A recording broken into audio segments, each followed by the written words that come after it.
ఏంది ఇంతమంది జనాలు ఉన్నారు? ఇక్కడ జాతర జరుగుతుందా లేదా అసలు ఏమైనా అయిందా? ఏం జరిగిందో చెప్తారండి. Hello guys, welcome back to my mini vlog. అసలు విషయం ఏమంటే డ్యూటీ ఫినిష్ చేసుకునే రూమ్కి వెళ్తా ఉంటే మా ఫ్రెండ్ ఫోన్ చేసి రా మాలియాలో ఉన్నా అని చెప్పాడు. సరే ఇంకా మాలియా బస్ కోసం వెయిట్ చేశాను అనమాట. సరే బస్ వచ్చేసింది కాబట్టి కేపీటీ బస్ పాస్ తీసుకొని ఇంకా మాలియాకి బయలుదేరిపోయినాయి అనమాట. ఇంకా బయలుదేరగానే అక్కడ దిగేసినాక మా ఫ్రెండ్ కోసం ఫోన్ చేసినాను. మా ఫ్రెండ్ ఫలానా చోట ఉన్నా అని చెప్పాడు.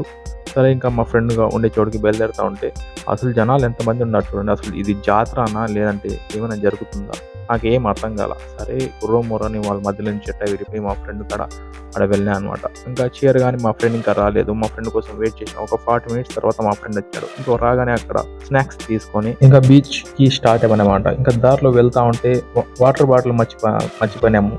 సరే అక్కడ ఆగి గ్రాండ్ హైపర్లో మా ఫ్రెండ్కి పంపించి వాటర్ బాటిల్ తీసుకుని మేము ఇక్కడ వెయిట్ చేస్తూ ఉన్నాము. వాడు రాగానే ఒక 10 మినిట్స్ చేసినాడు వస్తూ. సరే ఇంకా బీచ్ కాడ కూర్చొని సైడు బీచ్ చూస్తా ఇంకా స్నాక్స్ తినేసి కోక్స్ తాగేసి అలా ఒక 10 మినిట్స్ కూర్చొని ఇంకా అలా స్పెండ్ చేసాం అనమాట. నేను ఇంకా టైం అయిపోతే వచ్చేసాను బస్లో. ఇంకా అంతే గాయ్స్, బాయ్.